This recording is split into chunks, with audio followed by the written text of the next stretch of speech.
It's Brian Page from the Bisley V Shop. I'm going to demonstrate the Rebel 17 by Extreme Tumblers. I'm also going to mention a couple of things.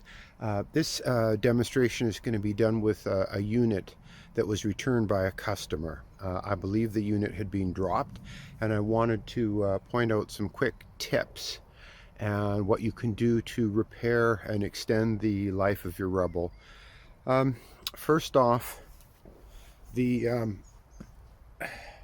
studs here to hold on the lid, they're a very intricate spot weld. It's amazing. I have no idea how they actually do it at the factory.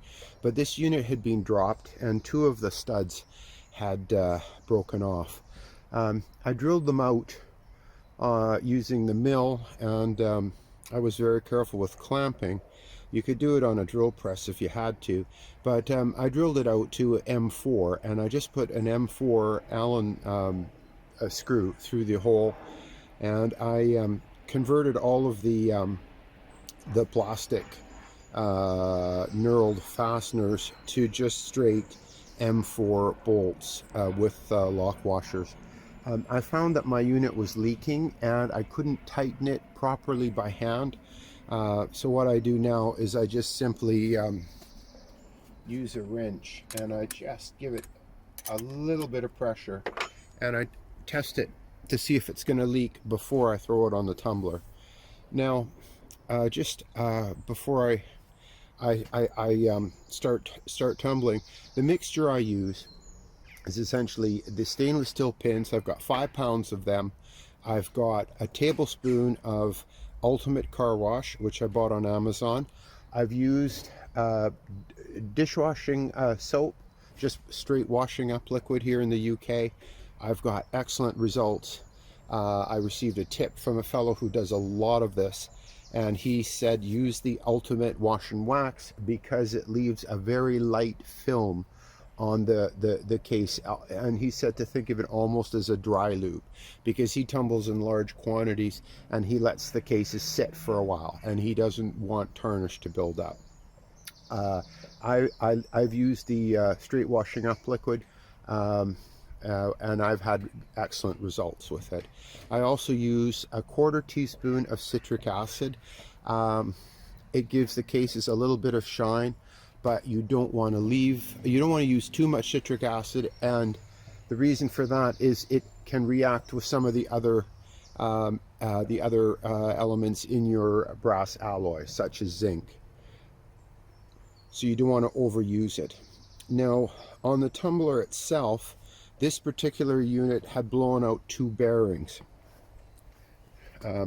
this one and this one. You could tell the bearings were blown out because the rubber seal had actually torn, and you could visibly see the distress. Those bearings are called pillow bearings, and they're used in the conveyor industry. So in the UK, they really don't cost very much. I was able to obtain the exact replacement unit online for a few pounds, and the holes lined up, the height was right. They're an industry standard bearing. Now the shaft on this particular unit is bent, and I would replace it. It's a straight 11mm shaft. Again, it's universal in the conveyor belt industry, but again, this is not the space shuttle. This is a case tumbler. The drawback of it, the shaft being bent or out of alignment, is that the unit will tend to slide one way or the other. If I was using the original knurled fasteners to tighten down the lid, there would be an interference with the bearings, but in this case, because I've switched to the straight hex nuts, there's no interference. I can put that unit on that basically bent shaft either way and it will run perfectly fine. There's one thing you have to say about this tumbler design is it's simple and it does use industry standard components. There's pretty much nothing here that you can't easily replace. The motor is pretty much the motor. It should be easily replaceable, but then on the other hand, chances are you'll never have to replace it. I carry the belts. It's a standard conveyor belt as well, but I do have some in stock. If you ever need them, just get a hold of me. So I've got 150 308 cases in there. I would ordinarily go for 200, but I haven't done much shooting this year, so all I've got is 150 dirty cases. So I will put that drum on and start tumbling.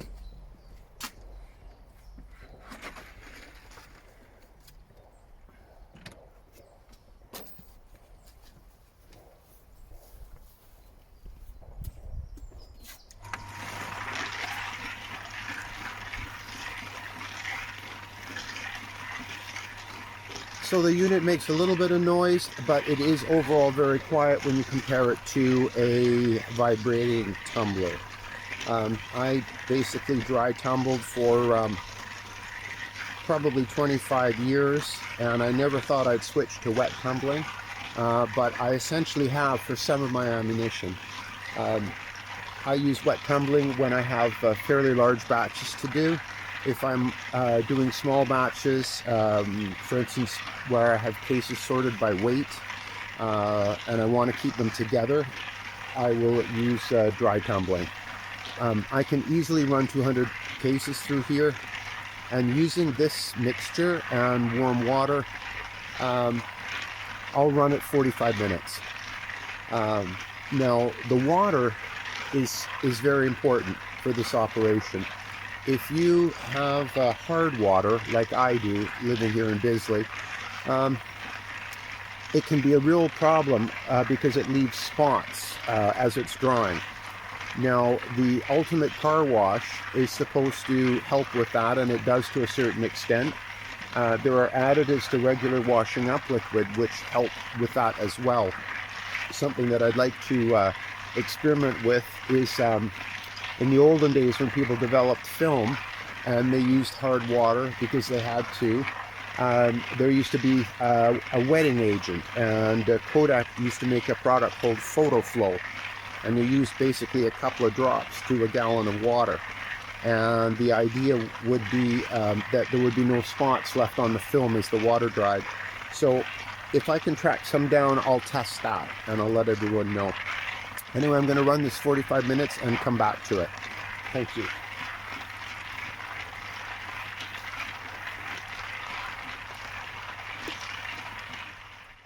We've gone about an hour, and it's the moment of truth.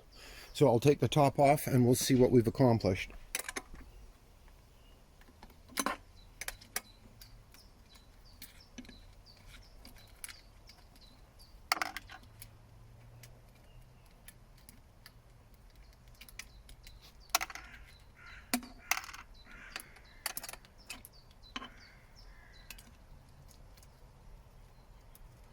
Now, the best thing about wet tumbling is seeing what you actually got off the cases. And that's the most satisfying part of the process. Because rather than cycling all that dirt through your reloading area and on your bench and through your tumbling media, and hopefully not into your dyes, you can eliminate so many other problems. Okay.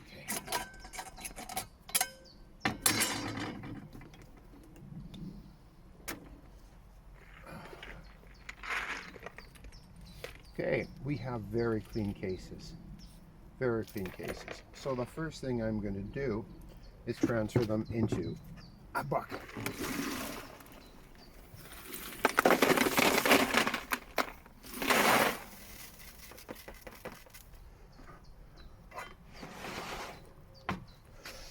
And I don't know if you can see the color of that, but that's what I'm talking about.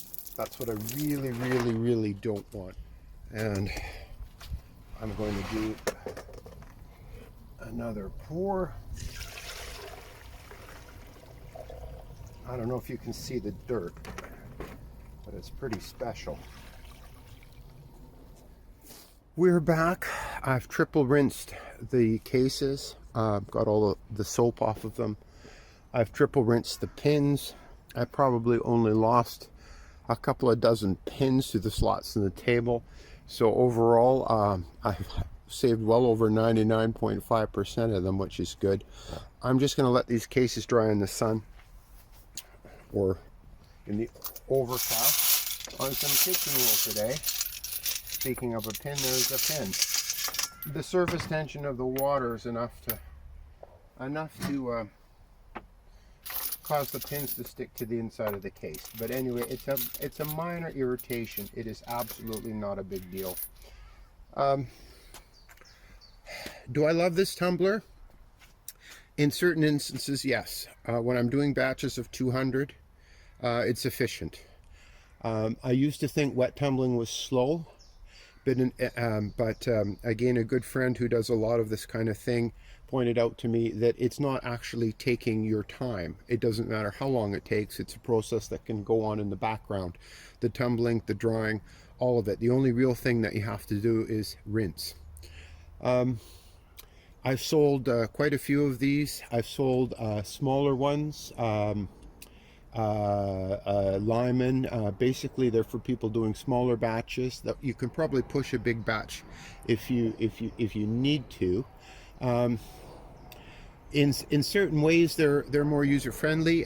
This is metal. The drum is metal with a rubber liner inside, so the edges are sharp and it is extremely heavy. The light duty tumblers are a little more ergonomic. Some of them even have built-in timers, which is a handy feature. But it depends completely on the nature of what you're doing. If you're doing big batches on a regular basis for a club, or if you're a high volume shooter yourself, or for a team, I would lean towards this heavy duty unit. In theory, you could plug it in, walk away from it, and come back anytime you want, and it would be perfectly fine. If you are doing it casually and don't do that many, you'd probably be perfectly happy with a lighter duty version. Again, maybe without the sharp metal edges, more plastic parts. But again, it's up to your need and personal taste. I like wet tumbling. I still use dry tumbling for small batches, like very small batches. I'll dry tumble, and I use my dry tumbler with untreated corn cob to get case lube off of resized cases, and I keep that media separate from my polishing media. And when it's contaminated with lanolin, I just bin it. But I use, if I put it this way, if I have serious water spots on these cases, I'll probably dry tumble. Again, it won't take more than maybe 5 minutes, 10 minutes if I have a water droplets on the case. But again, you can't break them. Well, you can break them, but you can fix them. And they're using off-the-shelf industrial components. And that sort of simple American engineering, that light industrial, has a certain appeal to me because I know I can repair it.